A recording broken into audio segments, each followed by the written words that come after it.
It's the savvy side of 9 to 5. Listen. It's not a lie if you believe it. Laugh. We had a little fun, because it's a very long day, you know. And learn. Negotiation. This is what you do in business. This is the Focus Group with Tim Bennett. All right, let's go already. And John Nash. Pucker up, Buttercup. With a focus on career, the consumer culture, and marketing from an LGBT point of view. We're all business, except when we're not. Good afternoon and welcome to the Focus Group. John Nash here with my good friend and co-host Tim Bennett. In his, this is about 4 more weeks. Pink shirt. And then Labor Day comes and like the white buckskins. Does this go away? Well, I like so I was going to wear navy blue, but I figured you were going to wear navy blue again because you've decided you've taken my color. Discovered navy blue. I look good in red, I think, and I look good in blue and green. I can't wear green because we're in a green screen. A green screen. You look good in most colors because you're dark-haired. Well, this pink, I thought I saw it hanging there today, and I thought, well, John's probably going to wear navy blue, which you're in a check today. I'm in a check. I did have navy blue in my hand. And So I didn't do it. Now, I did bring a navy blue shirt with me, so I could change. No, you're good. You're good. Hey, welcome to the show. You could find us on all platforms of your choice. If you're time shifting us and you're watching this, we're live right now on Facebook and YouTube, but if you're watching us later, just check us out on YouTube at Focus Group Radio. And focusgroupradio.com has all the platforms that we're on, SoundCloud, iTunes, Stitcher, Google Play, Reverie, the whole bit. We do have a number here in studio. It's 877-962-6846. Feel free to call and join the conversation anytime you like. And we have a very, very jam-packed show today. It's guestless again. It's one of, everybody loves the shows without, everybody loves having a guest. I don't. I like not having a guest. But people are like, oh, we just like Tim and John, but they also like the guests. And sometimes the guests bring fun things like last week we had the cupcake. Well, I was looking for cupcakes, but apparently Allie and John and Garrett ate them all. There were no cupcakes left when I came in today. Well, that was a week ago. Well, I thought maybe they might have saved one. You brought a box home. I brought home one little sad cupcake in a little cup, which was good. It was very good, yeah. Best cupcakes I've ever had, those DC cupcakes. Hands down. Did you guys agree? Yeah. Yeah, they were delicious. Yeah, Perfect size, perfect frosting. One thing. See, Garrett nailed it. Perfect size, perfect frosting. The cake was not dry. And that's our production team, by the way. We have Garrett on the left, we have John on the right, and we have Allie back there. Hello. And they help us bring the magic to you every week, and they're a fantastic team. And we can't do what we do without them because they're spot on. They're right on the ball. All right, so have you guys in the booth ever heard of a relationship coach? Yeah, I think so. Yeah. Okay, so I had my Q&A with one of my animation Q&As, and one of the students is a really cool guy named Istvan, and he lives in Brighton, south of London. So after class finished, we were the two that were left, we got to talking, and he mentioned that a business associate of his is a professional relationship consultant. This was a unusual career to me because apparently there are people that are so bad at not just making friends, but picking up people, and then on top of it trying to get, laid, that they actually hire professional help. Is that called a matchmaker? No, it's not looking for the perfect person. It's what happens when you're sitting in front of them and what do you say. And so Istvan says to me, he goes, I overhear some crazy crap from my business partner or the associate. So one day he's overhearing this conversation where a client says to the relationship expert, we went out, I bought her coffee, I paid for dinner, she wouldn't go home with me. So then there's not another date. I could be a relationship coach. So the relationship expert said there's a little bit more, there's more to it than simply buying the coffee and paying for dinner. But apparently the guy makes good money, and he was not around that day because he was in London with 2 actresses who were portraying possible dates for some of these clients. And the client is supposed to go all the way up to how are you going to get this person to go to bed with you? I mean, and the actress has to act like she's, hemming and hawing. But Are these pathetic people? Istvan told me that they're super type A, hardworking professionals who either just... Why not just buy it? Money talks at that point. You know, I'm going to say, yeah, that reminds me of that Elliot Spitzer thing from last week. I'm still thinking about Elliot Spitzer having sex with his socks on. I don't know why. But yeah, he was the one who would pay for it too, right? He bought prostitutes. Makes it a lot easier. It's a transaction. I mean, if you're this type A and you're very busy and you don't have time and you're upset that you took someone out for dinner and coffee, just figure it out and pay for it for the hour and you'll be done with it. Or satisfy yourself. So here's the thing about that conversation that stuck Did you with pay me. a relationship expert? No, and here's the thing that stuck with me about that conversation that I had with Istvan yesterday, and it stuck with me in an amusing way. You asked the question that I asked myself, would I ever pay for something like that? But then it came down to this.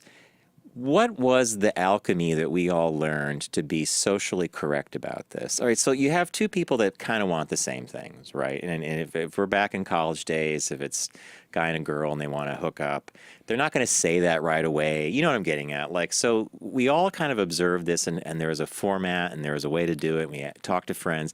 But how could you skate through life for all those years and not encounter at least someone who says, "Hey, dude, you're doing this entirely wrong. You're you know." You see my point? Like I was like, To the point where you hire a relationship your expert. coach. Well, that was like that book by Toby Young, How to Lose Friends. Oh, that was one of the best books. Yeah, one of my favorite books. Of course, I can't remember the title. You worked But it was with by Vanity Toby Fair? Young, right? And he ended up hiring a research person we used at Subaru, Hazel Khan. Mr. Hazel Khan, And he yeah. did focus groups to figure out why women, and she contacted all these former people he went on Girlfriends. dates with, and then did a focus group as to what his problems were and what his issues were. It was hilarious. What was some of the feedback she gave him? Because she said his brand was off. So because she looked at him as if he was a brand, right? You know, you've all have, you know, here's what you have in common: how to lose friends and alienate people. I never saw the movie, and I think Oh there's my a God, movie. guys! Is there a movie? Yeah, there is a movie, but it was not as good as the book is. One of the few books where I was reading it on the train back and forth from our old Sirius XM days, and I would bust out laughing on the train. It was that funny. Could you tell? There was one chapter you read, either coming to New York or going back down, and it was Coney Island. Oh, the Coney Island one was Hey, I didn't know they made a movie of great. this. Yeah, they did, and it was panned. It wasn't. didn't do well. It didn't translate well. But he's a Brit that gets a job at Vanity Fair, and then chaos ensues from the point he arrives all the way to he says his first day. He doesn't understand business casual. It's a casual workplace, and they said Vanity Fair was very much like a supermodel sort of. Yeah. Even though it was casual, it was Armani and Casual might have been a Gucci seersucker suit. or just very, very kind of European flair, I guess. And he showed up with a Sex Pistols T-shirt and ripped jeans for his first day. For his first day, and they were confused, and they thought he was going to be like they put him on the janitor's elevator, Right. Condé Nast, instead of the. And I mean, he just made so many mistakes. It was just so funny. But if you want a good summer read, that's a fun book. We recommended that. We might have recommended that last year on our summer reading list, and it's one that you always recommend to friends. And you turned me onto it, and I did the same thing you did. I would read it on the train, and I'd bust out laughing. And that's to me the sign of a great book. David Sedaris does that to me too, and Augustin Burroughs too. Yeah. Yep, I've not read the new Sedaris book. I know Paul Neither Hagen have I. was on and talked Yeah. about it, but I need to get that. You know, Paul Hagen told me that another book that makes you laugh out loud is Tina Fey, Bossy Pants. Oh, really? Okay. Now, he claimed, when Paul says, when I read the book, I laughed out loud, what he means is when I heard the book being narrated by Tina Fey, because he does audiobooks. I drift off when I do audiobook. Have you tried that? I haven't, and I thought of it because of all the time I driving. used to spend in the car. I thought it would be a smart thing to do. But I usually have topical talk radio on. But I did think about that on some long drives. Why not throw a book in? But I need to try it. Then, next time I drive out to Marietta, which is about a 7-hour drive from PA, maybe I'll do that. And another little news item is we're very disappointed that Scaramouche. Oh, I mean, that was gold. That was Mario Cantone as the mooch. If was you put an TV umbrella gold. up my mother's ass, you better not open it. I mean, we only had 10 days. Stephen Colbert was just getting, hey, the mooch. It was unbelievable. But so New York, I think. If you're going to shiv me from the front. Shiv, a knife crafted in prison. Really? I mean, oh my God. Here's my issue overall. I mean, we all know Venezuela is to the we're point going to South America. Yeah, to the point of collapse. totally. Yep. And the Russians are meddling in there. The Chinese have their fingers in there. The Russians just weaponize them with very sophisticated weapons. It's next to one of our closest allies in Colombia. They have lots of oil reserves. There's all kinds of issues happening right around Venezuela that could be a real problem for not only us but the world. North Korea, of course, is an issue. We're still talking about the fact that we've all realized the president's a liar. You and I talked about this at lunch, and it just seems to be okay. Everybody just said, "Oh, he's a liar." Okay. But I don't know. There's going to be. Everybody predicts it. There's always is, no matter who the president is, some major There's a 3 a.m. call. issues, and we're not functioning. The phone rings at 3 a.m. Well, he'll probably be up watching CNN anyway, so that's gonna be a plus. You won't be sleepy-eyed because he'll have been watching himself on the news and yelling at the television set when the call comes in. This big TV, put a big one in. Clicker. Get that Lincoln China out of here. And that was the latest one. The White House is a dump. Yeah. It's a dump. That tells you all you need to know right there. It's a storied building. Other men of greatness have walked those halls, men who have, of consequence, have actually changed the course of the history. But it's a dump because it doesn't have gold-plated handles in the shower. It doesn't look like the Luxor. Hey, the mooch! Oh, we're so pissed off at that, Bob. I don't know if you saw the Colbert monologue when the mooch came on the scene. No. He was doing a version of Fonzie as the mooch. It was. Fonzie's perfect for we that. sat back and we're like, weeks and weeks and weeks of comic you had so gold. much. We were waiting to laugh, but Yeah, he was better than Spicer. the Spicy Show was nothing. Though I can't wait to see who portrays Sarah Huckabee on Saturday Night Live, because they apparently Stephen think Colbert said the other night that she looks like a grade school teacher, like something's like she's the grade school teacher who has the class nobody wants in school. She always has that that look on her face. All right, so on with the show. well, yeah. By the way, I meant to tell you if you're watching right now or you're listening that this is a random sample day. So later in the broadcast, we're going to be pulling headlines from around the country of LGBT news, and then following that, we have Shop Talk. And Tim, this came from Donna. Donna Serdula from LinkedIn Makeover. She had posted this, so I Good one. hijacked it. And I also want to say the number of you follow along and make comments on the Facebook feed live, which we really do appreciate. I'm glad you guys are chatting. And we need to get a system. Brian Roman, I've got to figure out how we can get somebody. We need an intern. Because John and I can't follow it. Like if I follow it, I'm going to drop out. I'll just be like, So we need somebody that Be could like this. help engage and chat along. We had some people in here. We thought were able to do it, but it didn't pan out. So they were, scanning other things. But we'll have to. So we're aware of that. We appreciate the engagement, but we'll find somebody that could hopefully be our voice and do that for you. our SMM, What's that? our social media manager. Oh, You thought it was S&M, which is a little S&M. different, but we went on SMM. social and media. Yeah. All right, so what caught your eye? What caught your eye? Here's what Tim and John found. So this one for me, I've fallen, I think we all have, if you're on social media, you've fallen for clickbait or the fake headlines, or as our president calls it, fake news. So I saw this pop up in my feed and I thought, wow, I'm really excited. So the headline was, and let me read it to you. It says, let me get the right one because there were 4 different headlines. That's already off to a bad start, right? It says, buying your house from IKEA. Swedish furniture maker launches $86,000 flat pack do-it-yourself home. So I'm a big IKEA shopper. I go to IKEA a lot, and I thought, wow, I've not heard of this, but what a great idea. Of course, we all know it's impossible to put anything from IKEA together. So, and that was one of the things here. It said it'll probably take you a little longer than a Sunday afternoon to knock it up, but these flat-packed houses from IKEA could be just the answer for those of you who want a home, but others have proved too costly. The Swedish furniture company, famous for its cheap but quirky products and its army of fans, has launched its first line of prefabricated houses in the U.S. named Active, AKTIV. IKEA collaborated with Oregon architectural firm Ideabox to design the homes, which will cost $86,500.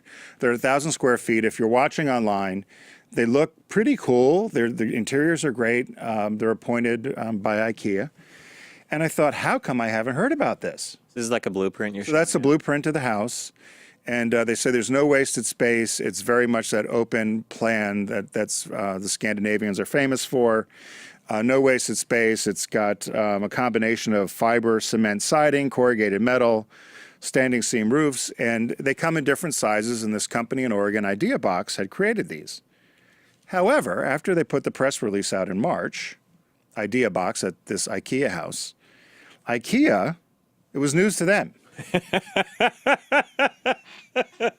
Oh, we're making flat So houses. IKEA now. sends out 3 days later a press release on top of this other one that says IKEA is not selling $86,500 prefab homes. It said reports around the interwebs and picked up by Huffington Post, CNBC, MSNBC, CNET, so all these outlets picked it up, have been announcing that IKEA is now building prefabricated homes for $86,500. And this was unveiled at the Portland, Oregon show, and there's the pictures again. So They actually had model houses. oh, yeah. So IKEA says, not us. So it turns out that IdeaBox, this architectural firm in Portland, Oregon, went to an IKEA and had some of the designers outfit the house with some IKEA products. How did that get conflated to IKEA making a house that comes in a box? So either this IdeaBox is dumb as a fox, or they knew exactly what they were doing, because the press releases go on for another 4 months about whether it's an IKEA house or not. So But it's all from IdeaBox. exactly. I see where so this is I going. started laughing, and as I started poking around, I thought, you know what? I would have thought, as many IKEAs I've been into, because as you know, I'm buying some things recently for my house. I thought I would have seen this either in Philadelphia or in. Oh, you know about this, yeah. It would be a pretty substantial thing. So IKEA says, no, we've not done this. We had a designer in our Portland store that worked with IdeaBox to put in some furnishings or some appliances or a kitchen. You know, you can buy kitchens or whatever. So it says, to make it clear, IKEA is neither a manufacturer nor a retailer of these prefabricated houses. So this was in April this came out.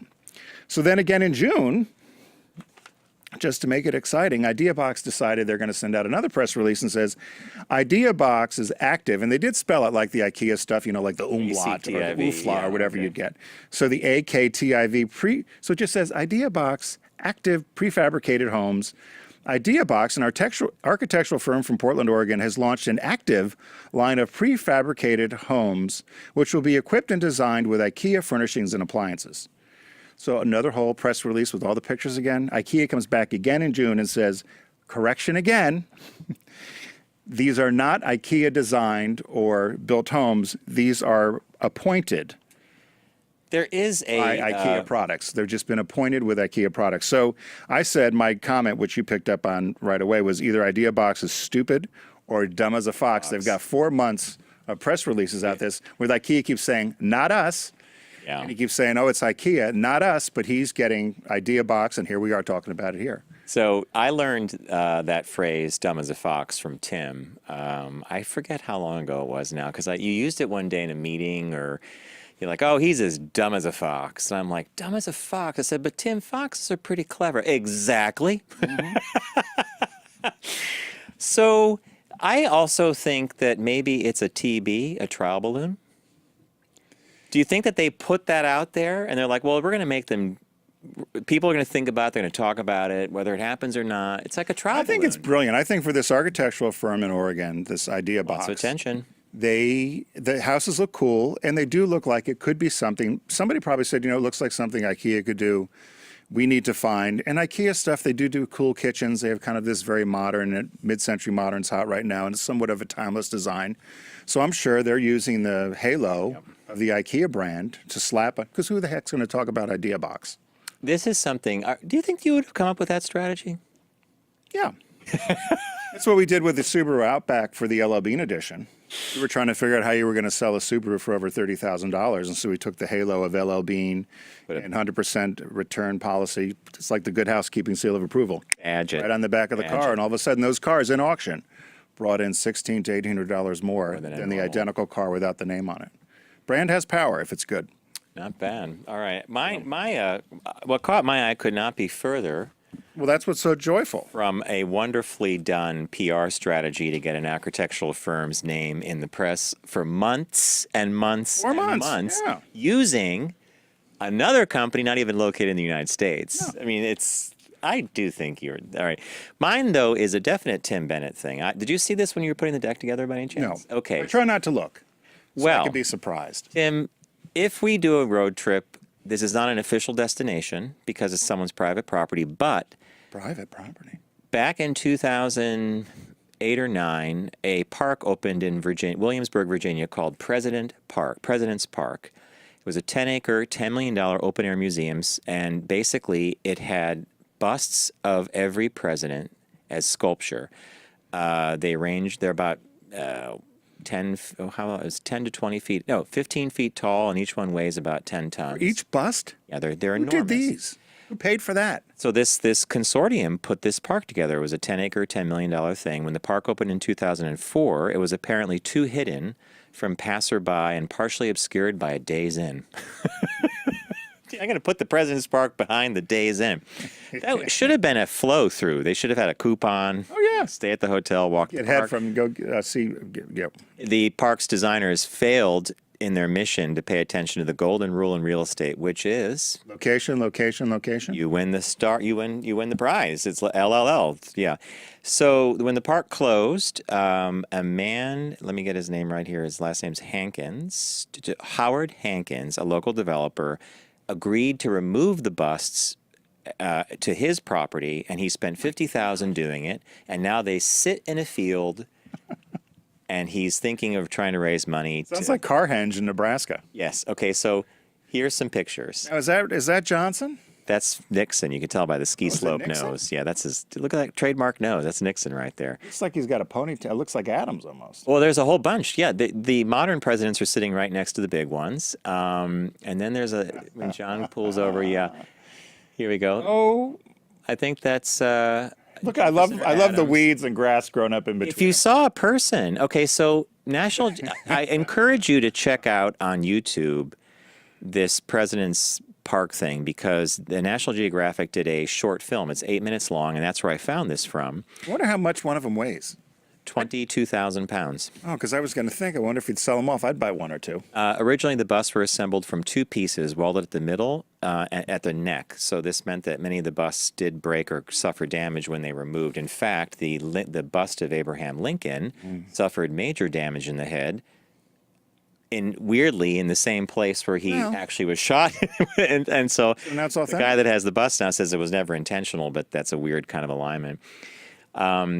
He says quite a bit of maintenance for the busts. When mold creeps up, he power washes them. He touches them up now, and then he recently repainted Andrew Jacks with a new coat of white paint. So I'd buy one. Who was from where you live? McKinley? Upstate in Ghent. Van Buren. Van Buren's You house. could get Van Buren and put it on your lawn and collect coin. Get people to get a picture taken. Collect coin, Tim's. People come by. If it's not a lemonade stand you want me to be running, I'm going to have a head of a Van president. Buren, right. All right, so John has a clip of this from this National Geographic short, which gives you an example of what they look like. It was an outdoor walking park with descriptions of each president know. on signboards. Signboards. The park Here's was Lincoln. spotless. Oh my God, they're huge. Very nice They're place huge. for the family and stroll your little babies around in their strollers. Pretty neat. Oh, Isn't this great? is that It Barbara wasn't Bush? in the best location, so it failed through Well, who's the broken one? recession. See the broken one? Yeah, they're assembling. I'm not When sure. the park was finally closed, it sat dormant for probably 2 years or so, Watch this. and a new developer came in. They asked if I could come and remove the statues. They were putting a new business in, car business. Instead of going to the crusher, I brought them up to the farm, and Crusher. there they are in their new home. Look at them. I looked at the statues and said, I think I can pick these things up and move them. They're 20, 22 feet tall. They weigh about 18 to 22,000 pounds. We probably spent close to 50,000. Wow. So it's well worth. I'll have Tim post the link we to the go movie look? on. Yeah, well, okay, so Or is it closed? it's private property, but they're stuck in a field. The bus had become a makeshift destination for tourists. Hankins said up to 20 cars of people would come into the property every weekend and take photos with the towering sculptures. Someone recently took a selfie. She hopped up on the shoulder of Martin Van. No, it wasn't Van Buren. It was George Washington, because he has that bust separated and you know. And while the news was the NewsHour crew was there filming this thing, well, yeah, here one woman had a selfie. Another person stood on John F. Kennedy's shoulders for a photo. So you can drive onto the property, I guess, and you can snap a picture. But when you see the original, when the video starts, you see the heads, and then you see him walking through the heads, and you're like, wait a minute, Enormous, because they're huge. Yeah. Which one would you? If somebody said you could have one and they'll pay for it to give to you, which one would you take? I would love Thomas Jefferson. Oh, is that the one you want? Yeah, I would like Thomas Jefferson. Yeah. I don't know which one. You know, but you know, when they have Bill Clinton. Oh, and then at the end of the video, you're gonna love it. They have a bust of Barack Obama. Oh. And at first you think it's a big concrete bust, but the camera pulls back and it's a model this big, because it was a proposed for the new presidents. So he's trying to raise money to open a new park, and I actually think that if he did open the park, I would be there in a heartbeat. That is just like Carhenge, right? Yeah. No, I would love that. Sounds fantastic. So there you go. I thought you'd enjoy that. I like that. So our business birthday. Everyone does celebrity birthday greetings, but the Focus Group is the only show in the universe that celebrates business birthdays. This one's for John. He was born today, August 2nd, in 1892. Jacob Warner, or you know him as Jack Leonard J.L. Warner. Of Warner Brothers? From London, Ontario, was an American film executive who was the president and driving force behind Warner Brothers Studios in Burbank, California. You have him next to Betty Davis there? Yeah. And Eddie and Jones. So if you just recently saw the FX series Feud, he was portrayed by Stanley Tucci in the FX series Feud about Joan Crawford, and Betty Davis with the movie Whatever Happened to Baby Jane. Yeah. So he was really known as shaping Hollywood's golden age, and his career spanned more than 45 years. He surpassed that of any other Hollywood studio mogul. He was co-head of production at Warner Brothers Studios. He worked with his brother Sam to procure the technology for the film industry's first talking pictures. And after Sam's death, he clashed with his other surviving brothers, and he assumed exclusive control of the production company in the 50s when he secretly purchased all of his brother's shares. So he kind of tricked them, and then he ended up taking over the whole studio. So he tricked them. Tricked his brothers. He sort of tricked them. Well, it says he secretly purchased his brother's shares in the business after convincing them to participate in a joint sale of stock. And so he ended up having control. He was feared by many of his employees and inspired ridicule with his uneven attempts at humor, but he did earn respect for his shrewd instincts and tough-mindedness. He recruited many of Warner Brothers' top stars. He promoted hard-edged social dramas of the time. He said of himself, "If I'm right 51% of the time, I'm ahead of the game." So he was in a bad... By that logic, yeah, okay. He was a staunch Republican, but supported an awful lot of the Democratic agenda, particularly during FDR's New Deal reign, and helped doing lots of movies, anti-Germany, anti-Nazi, anti-communism, propaganda films. He was almost killed in the 50s in a car accident. He was driving his Alfa Romeo he was playing Baccarat, like Alley, in one of the casinos. And Cannes. Baccarat is like a high-stakes high rollers game. So he was in Cannes. He crashed his car. He went into a coma. His son came in and told everybody he was dying. The son wanted to take control, Jack Jr. Lo and behold, Jack woke up. Found out you knew he would, right? Found out the son was trying to take over, and the son was written out of the will, not even mentioned in the autobiography. No. So when he died, he left everything to his wife. I thought this was weird. What do you think he was worth when he died? Jack Warner? Warner Brothers. I'm suspecting less than we think. Yeah, a lot less than you think. 15 million. 15 Wouldn't you million? think it'd be a lot more than that with all the cartoons and the films and Is personal. stars? Well, the studio as an asset must have been worth. Well, they said his estate was estimated at 15 million. He left most of it and all its memorabilia to his wife. He had a number of mistresses too, but he left it to his wife. He said, and he did leave $200,000 to his estranged son Jack so that he would not contest the will. So he was portrayed by British actor Ben Kingsley in the 2015 drama Life, and again by Stanley Tucci in the recent series Feud. Yeah, these studio That at 86. these studio moguls were always bigger than life, right? Yeah. Hollywood royalty, JB. When Joan's showing off the studio on Mommy Dearest, walk me to my car. He doesn't move. Hollywood royalty. Well, they didn't really make any money, right? I mean, Betty Davis often They were talks about contract. that. They were contract Yeah. workers. I mean, they made X amount a year, but they had to kick out whatever film they got handed. Yep. Excellent. Hey, and hey, what a nice segue into our deep discount segment. Tim, that was a perfectly planned business birthday. Hey, Yeah. Deep Discount is a partner of ours here on the Focus Group. They have been for several months now. We love working with them. Visit the site via our site. Go to focusgroupradio.com. Click on the Deep Discount logo. Arr, I always do that pirate sound for the shark. I do not know why. It's very summer. It's for some reason pirate and shark to me are the same. I don't know. They're running a page-to-screen sale again. We talked about this a couple weeks ago, and I think it's a really cool sale because they have over 3,000 titles lined up for this. And so many great books and plays have been made into movies that you could just go page after page. You'll be really surprised by the inventory they have on this sale. I went ahead and picked out a couple that I highly recommend, and I was really surprised to see when they were there. So the first one, and this is take it from Tim and John. And Tim, if you haven't seen this movie, this is a must view. Which one is this? My Man Godfrey. It's a 1936 screwball comedy, and I mean it. 36? 1936. The original's black and white. I'm going to throw you a little curveball here and say that when you visit Deep Discount, the site itself, actually, this one here that John put up on the video, that's the newest version or the newest remastering, and they colorized it. If you want to see it in black and this is a great picture to see in color, but if you want to see it in black and white, by all means, check out the Criterion version of My Man Godfrey, which Deep Discount also carries. Pristine, beautiful black and white. It stars William Powell and Carol Lombard. A whole host of the cast is hysterical.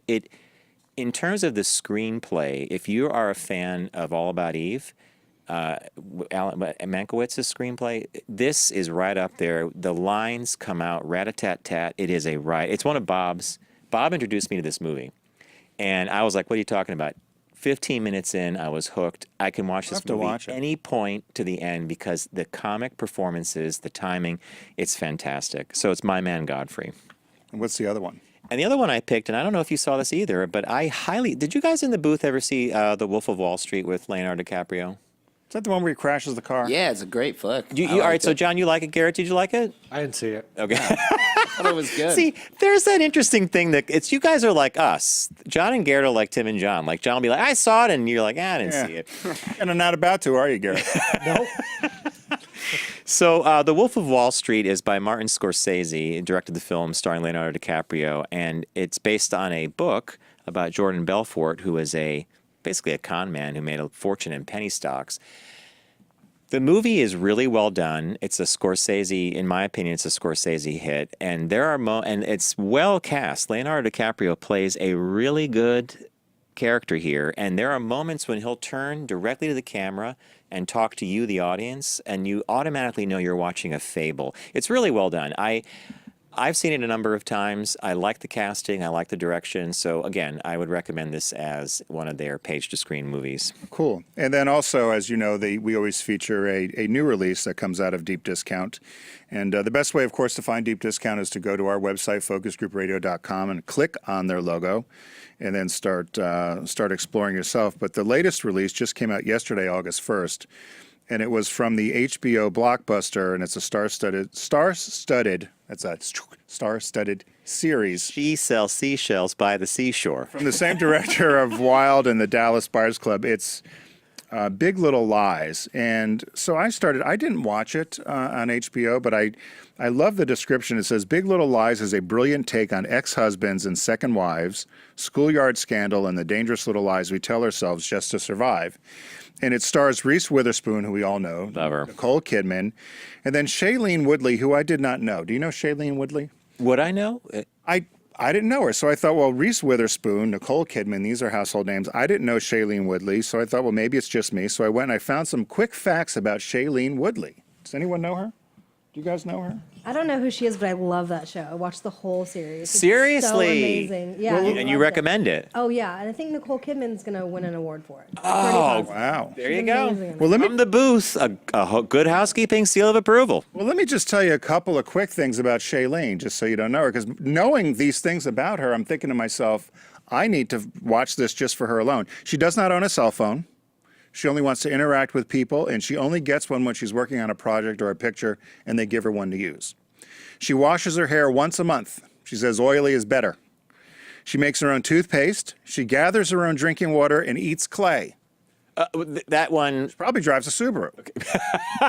She puts butter. She probably drives a Subaru. She puts butter in her coffee, which is called bulletproof style. I've heard the butter in the coffee thing. Does anyone else hear I don't drink coffee. Yeah, I think it's a European thing. I've heard. What do of you do that for? I've never tried it, but I like butter. I think it slows the release of caffeine, so you get a steadier buzz. Longer buzz? Yeah, not a big. Joe Rogan does it too. Garrett's probably right. Yeah. I bet that's right. She's semi-homeless. Everything she owns can fit into one carry-on suitcase. In the morning, every morning she gets up and she sings a line from Singing in the Rain. She's a total nut. No. You just described someone I want to know.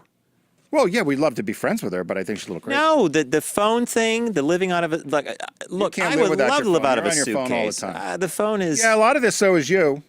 I could live. right. I would like to live out of a suitcase. gotta make your in own a hotel toothpaste, or though. something. Yeah. Oh, I'm not. Gather making your my own own rainwater. toothpaste, though. No. Anyway, so head over to deepdiscount.com and get yourself Big Little Lies or any of the other great movies that are available there. There literally are hundreds of thousands of things there to choose from, and we love the fact that we get to work with them because Thanks, Deep Discount.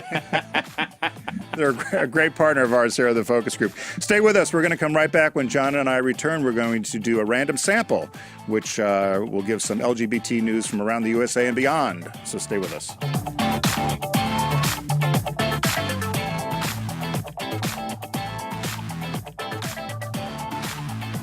Brought to you by Volkswagen. Visit VW.com to learn more.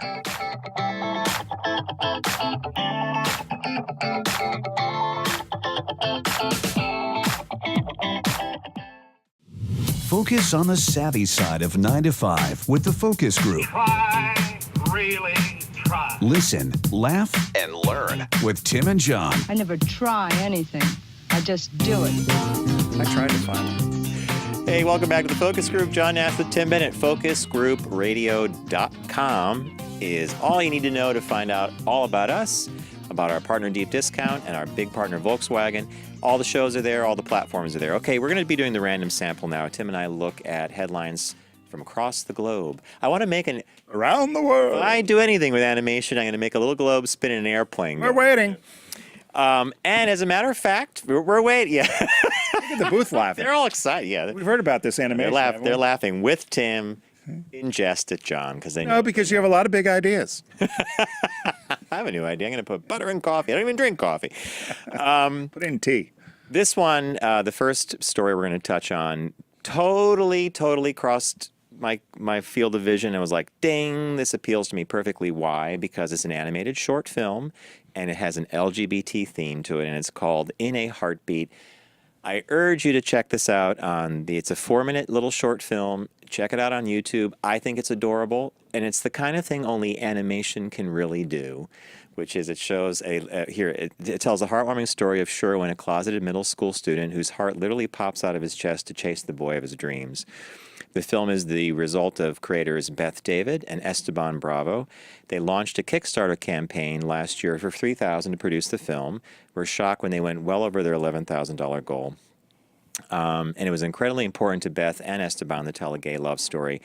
Being gay is a subject that hasn't been widely, I think, or they say wildly here, wildly explored in computer animation. In fact, I don't think much at all. So that's the characters they developed. And John has a little clip we're going to play. This is near the beginning of the film. It's only a minute. But again, it's a 4-minute short. It's a really cute little film. I think it's adorable.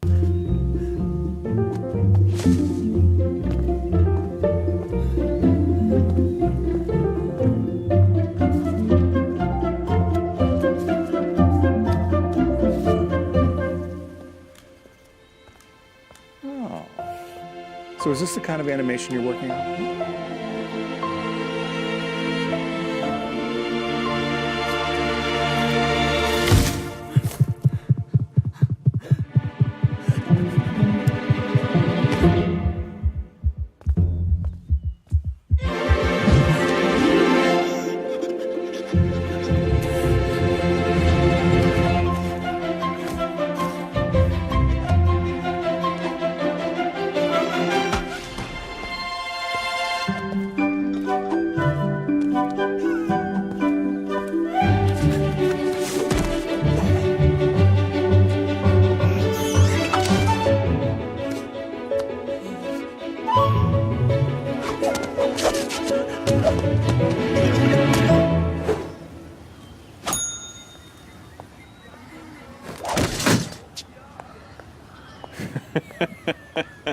Sound seems to be. Did that play through okay, John? Or Yeah, it came out. It was a little weird in the beginning. So it's just an audio, or it's just a. oh, it's kind track. of a pantomime, and it's the soundtrack. Do you think they're too young to explore this? Oh, I didn't think that at all. And if you watch the whole thing, it's adorable because there's a little tug of war and the heart breaks in half. And then the boy with the dark hair comes out and gives the half to the other boy. And they sit down and they're just sitting next to each other. And then the one who has the crush on the red color haired one who has the ginger hair, who has a crush on the one with the dark hair, his heart glows. And then the one with the dark hair glows too. And it's like, oh, he feels the same way. It was just an adorable little short. So Totally your style. yeah. Yeah, and it's in fact, it was done at the Ringling School down in Florida. It's a famous animation school, much in the style, as you noted, of a Pixar or Disney. How long would that take you to do? Oh, that probably took them, it had to be a year. Really? Because if it was two people working on that, the animation is one thing, the rendering, the character design, they had a composer do the soundtrack. So there's a lot of huge elements. I mean, all doable. It's just a big project. Right. But I think, check it out. It's called In a Heartbeat. I saw that. It's been on the internet, too. It's Okay. been posted. But you had beat everyone to it because you had picked it earlier. Then it just started hitting the internet today, I think. My first one is a political one. And there's an LGBT advocacy group in the Netherlands. And it's called COC. Is that cock? I don't know. COC. So it's on the surface, it would be. It's an LGBT, and Philip, and I'll say his name wrong, Gisma, T-I. Oh God! Now it's going down. Yeah. No, maybe this is another fake news. Anyway, I'll just say a Dutch LGBT advocacy group has contacted the Dutch foreign minister to protest Donald Trump's appointment of Michigan Congressman Pete Hoekstra as ambassador to the Netherlands.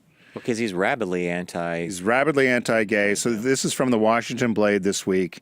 It says Congressman Hoekstra, who represents the 2nd District of Michigan, is extremely anti. He sponsored or co-sponsored the Defense of Marriage Act in 1996. He is also very much anti-LGBT in anything that has come up within the government. Also opposed efforts for adoption rights for same-sex couples. And he was congressperson from 93 to 2011, but he was born in Holland.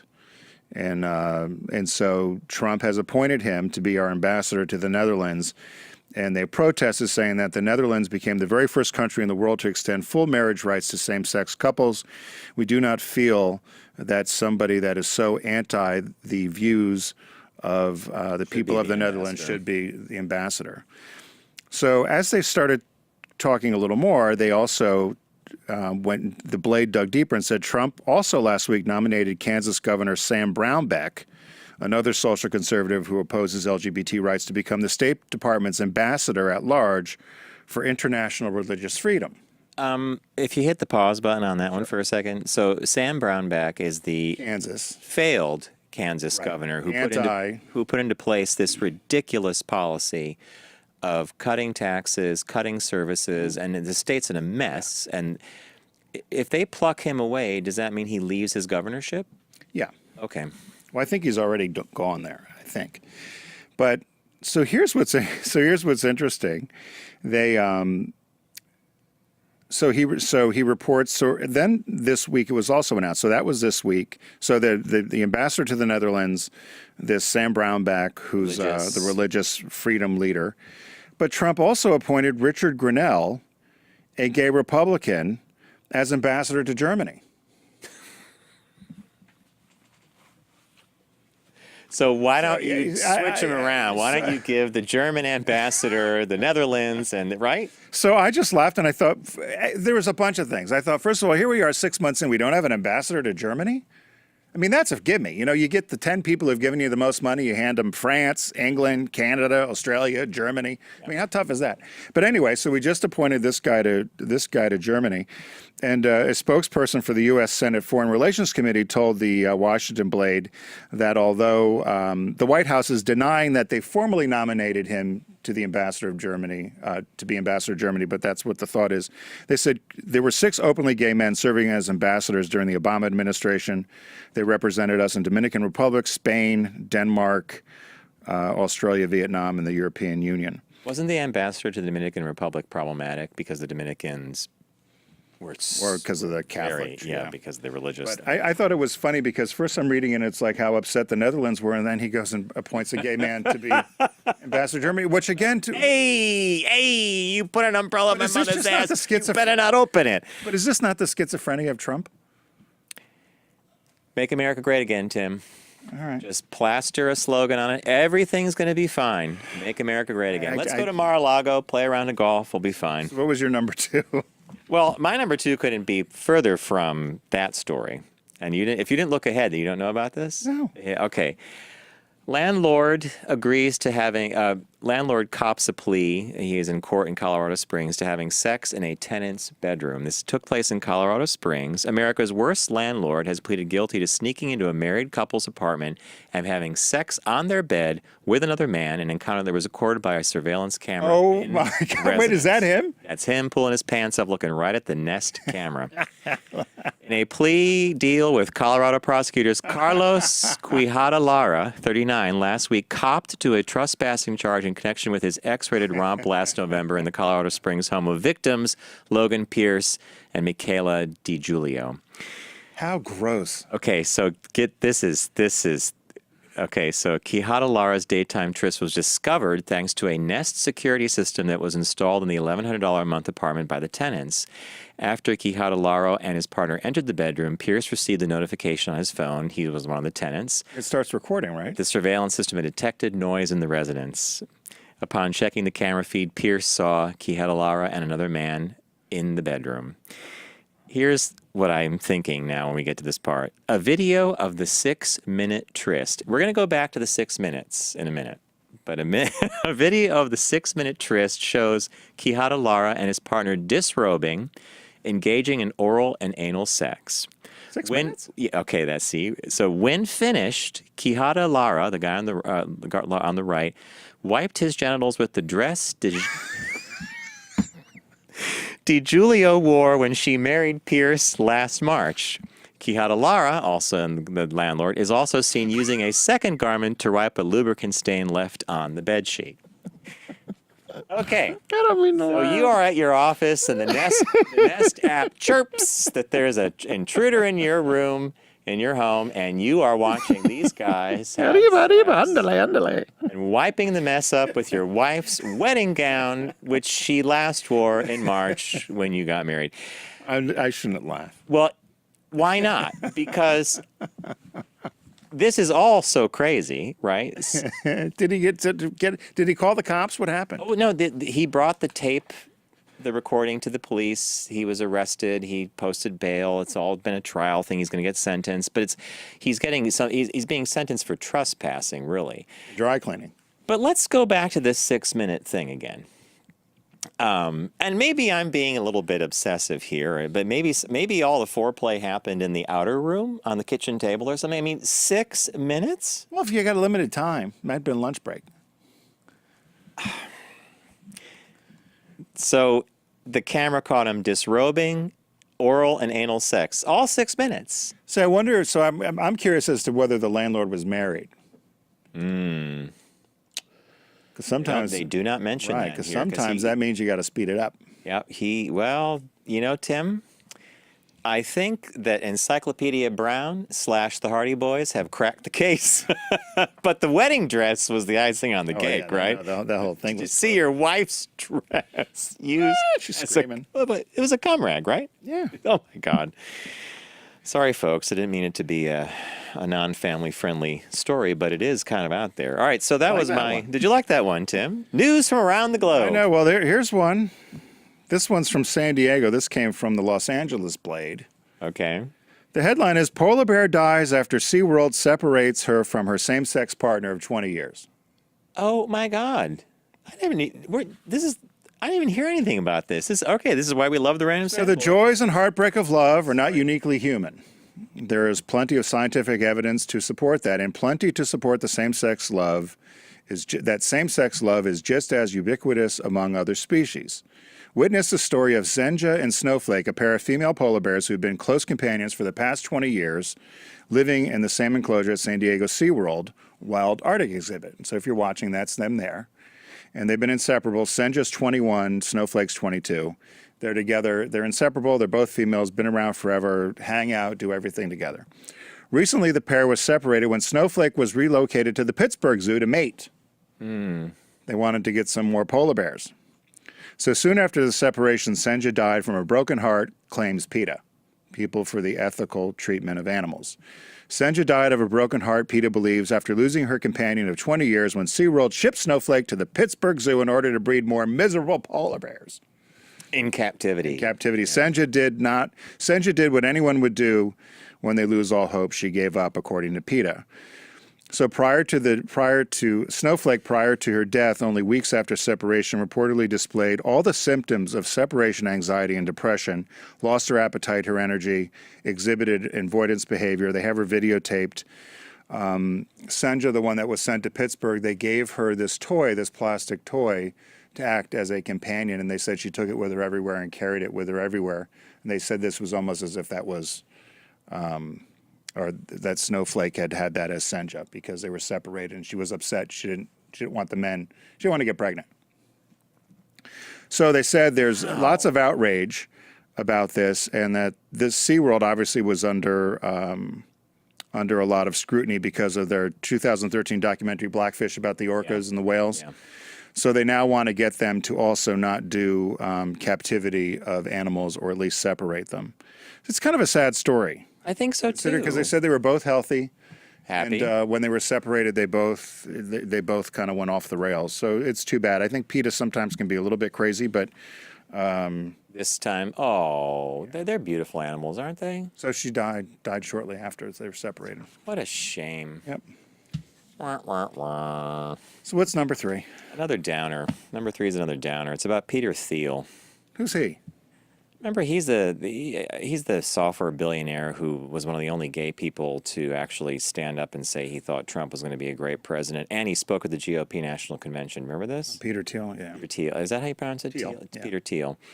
The openly gay billionaire. Oh, so this headline was, "Those crickets you hear? That's Peter Thiel standing up to Trump's attacks." The openly gay billionaire had a prime-time spot at the GOP convention, which he used to praise Trump. After Trump was elected, Thiel said he wasn't concerned about any anti-gay policies coming from the Trump administration. People knew too many gay people. That was his.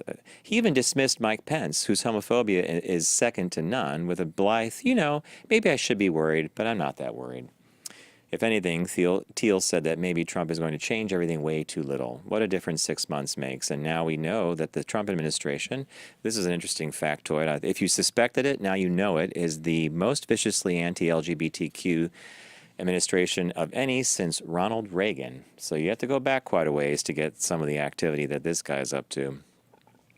And they talk about the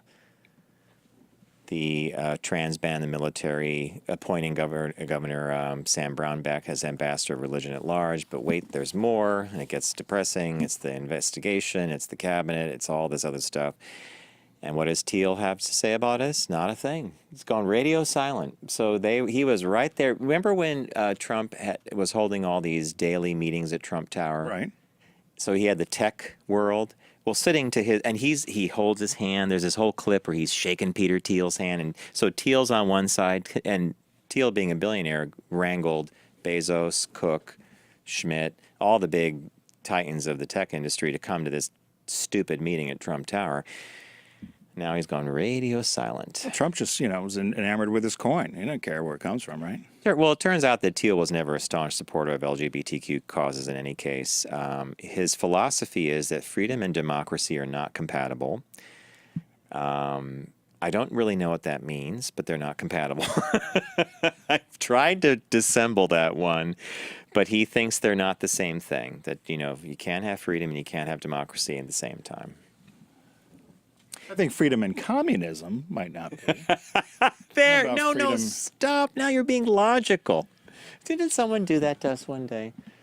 We were in a meeting or something. Someone says, no, now you're thinking. Stop it. That happens a lot. Yeah, so that was my third one. My third one is also an animal one. And this came from Brian Roman at AdMark 360, who's one of our friends here in the focus group and part of the focus group family, does a lot of our promotional items and, of course, our famous socks. So he sent me this. It came from Flipbook, which I know you use. Yes. Yep. And it was a story in The Guardian. It's about a couple named Frank and Mary who live in Scotland. And they had lost their dog, and they wanted to get another one. And so they waited a number of years, and they wanted to get a female dog, and they found this Jack Russell, female dog named Molly. They wanted a female dog. So they registered Molly at the local vet, and I love this, the way the Brits write. We took her to the vet, she got all her jabs, which I guess is like shots. Yeah, her needles, yeah, her pin. It's only when we started to take her for walks outside after about 3 months that we noticed some peculiarities in her behavior. Indoors, when Molly needed to pee, she'd squat on her training mat, as she'd been taught. But when we take her outside, we noticed that she'd cock her leg like a boy dog. So we had spotted her. We had spotted this before. She had a little tiny appendage between her back legs. We didn't think much about it until we noticed that it did cause her some discomfort when she sat down. She also began humping her soft toys. She started to behave like a male dog. She'd mount the cushions and her soft toys, although she would often leave herself sore and unhappy. Who hasn't been there? So they took her to the vet to find out what's going on. So they were upset. They took her to the vet. The vet came back, got another vet, said he hadn't seen this before, sat Frank and Mary down and said, "We think your dog's a hermaphrodite." I was wondering if you were going in that direction. So poor Mary was upset, thought that was another form of cancer. They said, "No, it looks like your dog has two sets of sex organs. Yeah. And they actually have a name for it. It's called pseudohermaphrodite. And that's only for the dogs. And they said it's very rare. There's only about 6,800 dogs that are considered pseudohermaphrodites. And they said her condition's very rare. And so she has both female and male genitalia. So a lot of their friends felt, because the dogs seemed to be very uncomfortable when they would try to go to the bathroom or whatever, so they were going to put the dog down, and they said no. They said the dog is wonderful, we love the dog, we don't want to put her down.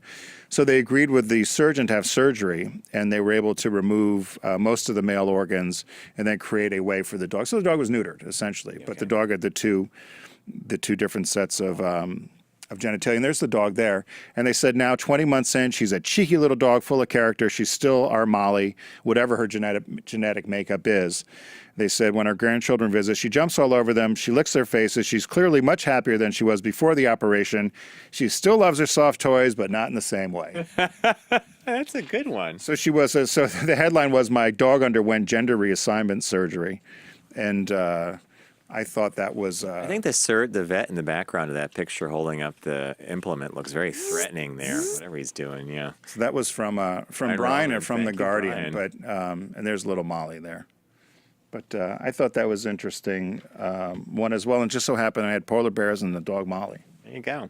So hey, that's we're all done with that. Yes, random sample. So we're going to take a quick break. When we come back, we're going to do our shop talk, and we're going to go through a number of things which we think can save you some money if you're out in the job search. So stay with us. We'll be right back.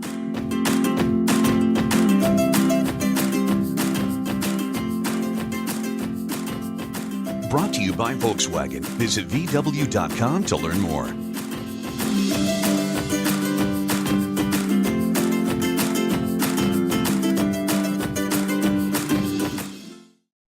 Now back to the focus group with Tim and John. Because he has a lot of chutzpah. An entertaining look at the world of business. Heads are spinning, heads are spinning. Listen, laugh, and learn. I am not gay.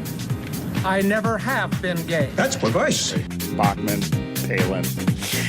Hey, welcome back to the focus group. John Nash with Tim Bennett. While we were listening to our imaging, we were wondering what happened to the Rogues Gallery. Palin, Bachman, and I am not gay. What was his? Larry Craig? Larry Craig. Yeah, Senator Larry. What are they up to now? You know, Regini had stationery from him. His wife, Nicole, worked for him one summer. And so we'd be at work when I was at Subaru, and he would send notes with Larry Craig stationery. We used to laugh. I am not gay. I am not gay. Never was gay. Sting operation, a bathroom stall. Got a wide stance. Worst kind in the world. Getting stung in the airport of a bathroom of an airport. Sorry. Well, to get us back on the rails and on a serious vein, our friend Donna Sedula sent us she is the LinkedIn makeover expert, by the way. Is it LinkedIn makeover? LinkedIn makeover. That's her handle. Yep. And she had a great article she sent to Tim, and it's called "Looking for a Job. Don't Waste Your Money on These Job Search Expenses." And they listed 11 of them.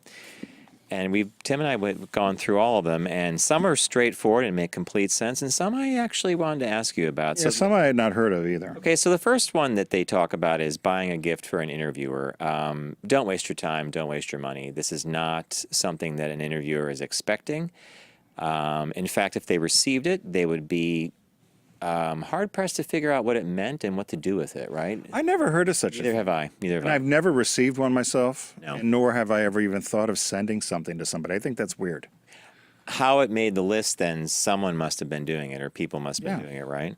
I love the last line they said there. They said, "Do you really want to work for someone who can be swayed by an edible arrangements fruit basket?" Maybe. The second one, and we all remember this if you graduated college 20 years ago, printing your resume on fancy paper. Remember you would try to pick just the right paper? The bond. Right, and the color and the feel. Everyone's done white, let me do off-white. Oh, yeah. So they said that... Everyone's done bright white, I'm going to do off-white. So they said back in the day, having copies of your resume printed on heavy cream-colored paper might have made you look like a serious professional. Now it just makes you look like a dinosaur.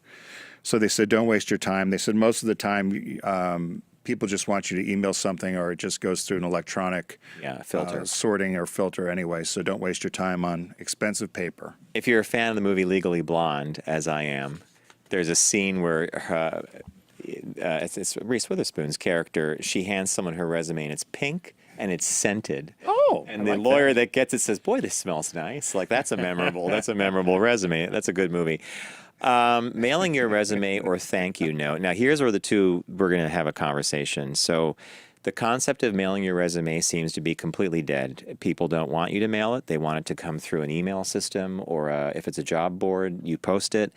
But then the next one was the one that I 50-50 on. It says the same goes for thank you notes. While a quick note to follow up after an interview is basic courtesy, don't feel like you must send a typed or handwritten note. Most job experts agree. Email is fine and a lot faster. See, that's a new one, and I put that in the margin. I said, I'm not sure about this one, but I guess it's new.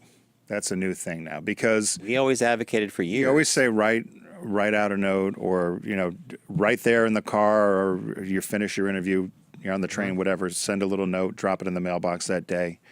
I still advocate that, but because I don't think people get mail like that anymore, so it does stand out. Versus, how much email do you get? You get bombarded with email. I've stopped worrying about email now. I'm just decided that whatever's in that damn inbox, if I can search for it, it's fine. But it's flooding. I mean, if you had to judge your work capacity by how much you responded to this stuff, you and I are doing a lot more text messaging, which is like transactional. Yeah. And it's easier because I don't... More immediate. But I agree with you. And Tim, I think you make a really superb point. From a marketing point of view, it's memorable to get a piece of mail. And if it's a big enough job, and if there's a time frame that allows you to send a note, I can't see it hurting. One of the issues, though, and I think you and I both struggle, well, not both struggle with this, is I wrote a note to a younger person in script, cursive. They couldn't read it. Yeah. So I'm thinking, okay, if you're sending a note now, do you need to send it in block letters or print or type, because people can't read cursive? No, what's the next one here? We have a call from Don in Alabama. Don, welcome to the focus group. Hi, guys. Hey, what do you got for us? Well, I was just going to chime in and realize that this is very, industry specific, but the two most interesting resumes I've ever gotten, I realize I sort of fall in the graphic design, industrial design area. One was engraved into a red bowling ball. Wow. And this was an industrial designer. And the other one was an aluminum 3D sculpture.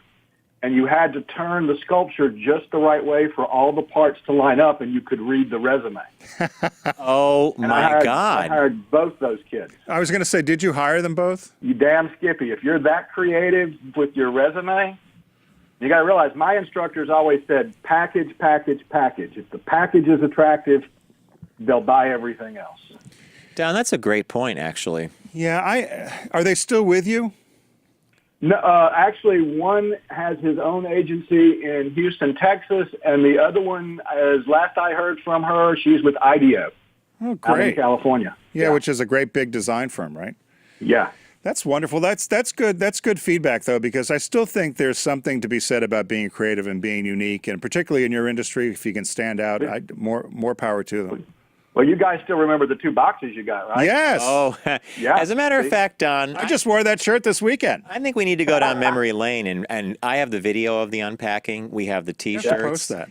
Yeah, Don sent us an Alabama Experience box, handcrafted. It is the coolest thing. We've got tons of. Well, we need maybe. I wear the Swingin' Richards T-shirt all the time. Yeah, we need to go visit that box. I have the video. I have all the pictures. Don, we should revisit that one. Thanks, Don. Thanks, guys. Thank you, Don. We're going to go quickly through our last thing here. So this one, paying too much for a headshot. The last time I had a headshot taken was for professional reasons when I was at a speaking engagement years ago. I don't often think about it, but you know what? A good headshot would look great on LinkedIn, right? Yeah, I mean, they essentially said you don't have to pay a lot of money. We all have cameras now. You don't have to pay hundreds of dollars for a headshot. You can get a good one. Just don't do a selfie so you look all crooked. Yeah. And out of shape. Number 5 was signing up for every premium job site out there. They list a number of sites. Glassdoor, for instance, is free. You can get a free subscription to LinkedIn. There's lots of other Career Builder's another one. I like Indeed.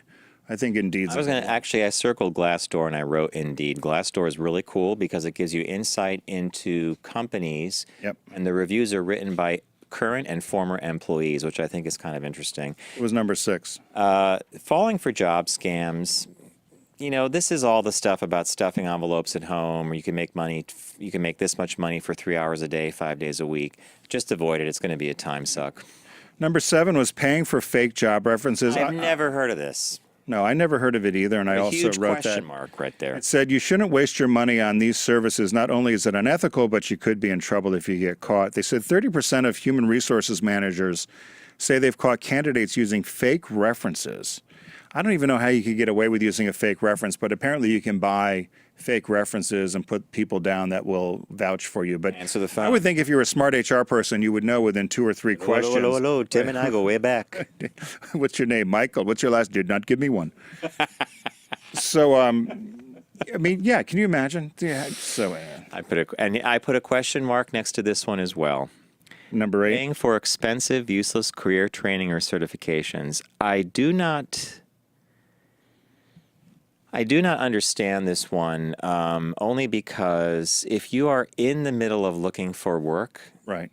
I'm not sure that a certificate. If it's a software coding, perhaps it's a trades issue. I could see that, but I think if you're in the middle of looking for a job, you might not want to be. I don't know. Maybe I didn't get it right. What was your takeaway? Well, no, same sort of thing, unless maybe you wanted to be, I was going to say cosmetology, or it was going to be maybe a vet tech or something. We were laughing last week. Barbizon. That's what it was. Oh, your school's now right. I cut hair. Barbizon. Right. So, number 9 is buying every career advice book out there. And we will recommend one book that's coming out next year. Will you? Yeah, it's Jim and John are working on a business book. We're going to announce it right now. Both pages in full color. Both pages in full color, and several pages are blank for note taking.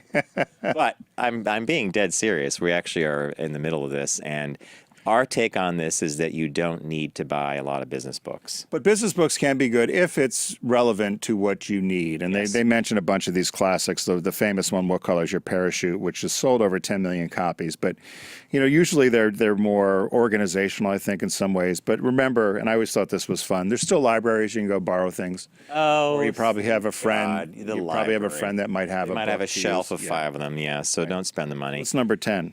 dry cleaning your interview suit too often. This is a general tip for clothing, period. This doesn't necessarily belong in a job search thing. Dry cleaning is not the best thing for your clothing, so, just hang it up after an interview. Let it wrinkle, let the wrinkles come out. You'll be all set. And I've been guilty of this one. It says make sure you can deduct your expenses for your job search. And there's a number of ways that if you're, for instance, traveling to look for a job, or you had to get an airline ticket or get a hotel room or train tickets or whatever, talk to your tax accountant or talk to the person who prepares your taxes, and you probably can write off most of that as an expense. Legitimate for looking for work. expense. Yep. A lot of people overlook that, but that's actually a good point. So thank you, Donna Serdula, for posting that and letting us use that today. Thank you for joining us today. Thank you, John. Thank you, Garrett. Thank you, John. Thank you, Allie. We want to thank our friends at Deep Discount. Be sure to head over to focusgroupradio.com and click on the Deep Discount logo because they're a sponsor of ours, and we'd like to get credit for you visiting with them. Click away, right, John? And down the rabbit hole, as John goes. And a big thank you to our friends at Volkswagen of America. We're getting excited. John and I are going to be in Philadelphia doing a show with Volkswagen at the Out and Equal conference in about a month and a half. Mm-hmm. So you'll learn more about that as the fall approaches. And we're also going to be doing a test drive somewhere, we think, somewhere in the South. John wants to go to Tennessee, so we want to visit the Chattanooga plant, Dollywood, and I hear that Graceland. Graceland's a must-do. Not say no to Graceland. It's an American icon. You have to go visit. So be sure to head over to vw.com to learn more. And as we always say, do not text and drive. Arrive alive. Arrive alive. See you next week.